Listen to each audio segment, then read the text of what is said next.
Assalamualaikum warahmatullahi taala wabarakatuh. Saya Ren Fikriansyah dengan NPM 41882911230024. Yang saya pahami dari mata kuliah Tafsir Tarbawi, yang pertama dari apa yang kita pelajari dari kelompok 1, yaitu tentang kewajiban belajar dan mengajar. Yang saya pahami adalah belajar mengajar wajib bagi setiap muslim, laki-laki dan perempuan tanpa adanya batasan waktu. Orang yang belajar akan mendapatkan ilmu yang dapat digunakan untuk memecahkan segala masalah yang dihadapinya di kehidupan nyata. Dengan ilmu yang dimilikinya, mampu mengangkat derajatnya di mata Allah. Belajar adalah suatu perubahan yang terjadi dalam diri manusia, disebabkan oleh pengalaman yang dapat mempengaruhi tingkah laku manusia tersebut. Sedangkan pengertian mengajar lebih identik kepada proses mengarahkan seseorang agar dapat lebih baik. Dalam Islam, pendidikan tidak hanya dilaksanakan dalam batasan waktu tertentu, melainkan dilakukan sepanjang usia.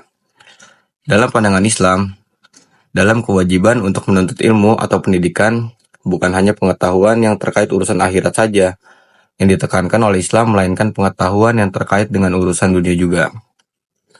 Ilmu pengetahuan itu memudahkan orang untuk menuju surga. Hal itu dikarenakan seseorang mengetahui akidah yang benar, cara beribadah yang baik dengan benar, dan bentuk akhlak yang mulia. Selain itu, orang berilmu mengetahui pula hal-hal yang dapat merusak akidah tauhid, perkara-perkara yang merusak pahala ibadah, dan memahami pula sifat dan akhlak-akhlak jelek yang perlu dihindarinya. Semua itu akan membawanya ke surga di akhirat, bahkan kesejahteraan di dunia ini. Dan dari materi yang kedua yang saya pahami, yaitu landasan ideologi pendidikan dari kelompok saya sendiri. Yang saya pahami adalah ideologi pendidikan Islam memiliki konsep yang universal dalam hal pendidikan.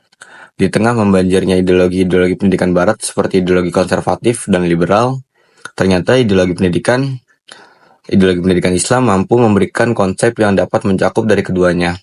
Buktinya dapat ditemukan titik temu dari ketiga konsep tersebut, sehingga dapat terbukti bahwa ideologi pendidikan Islam bukanlah ideologi pendidikan yang kolot dan konvensional. Ideologi pendidikan konservatif adalah paham ideologi yang terkenal tradisional. Tujuan pendidikannya lebih mengarah kepada mempertahankan nilai-nilai normatif, seperti moralitas yang bersumber dari ajaran agama. Sedangkan ideologi pendidikan liberal adalah ideologi yang lahir dan berakar dari cita-cita individualisme barat. Ideologi ini bertujuan agar manusia dapat mengoptimalkan potensi-potensi yang ada pada dirinya dan dapat memecahkan masalah-masalah yang dihadapinya.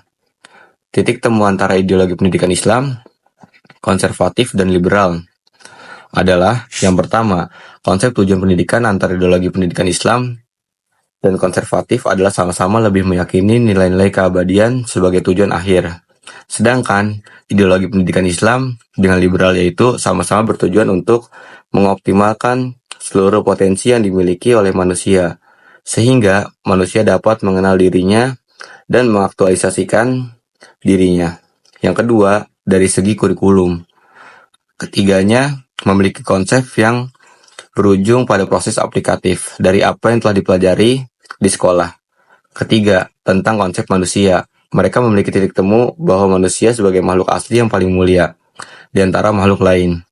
Manusia makhluk yang bisa berpikir, manusia makhluk yang bermoral, manusia makhluk yang sadar akan dirinya sendiri, manusia makhluk yang mempunyai cita-cita, dan manusia adalah makhluk yang mempunyai kehendak.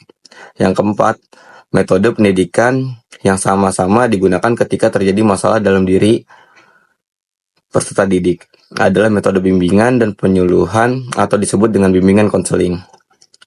Mungkin itu saja yang bisa saya pahami dari mata kuliah Tafsir Tarbawi yang sudah dipresentasikan oleh dua kelompok. Mungkin itu saja yang bisa saya sampaikan.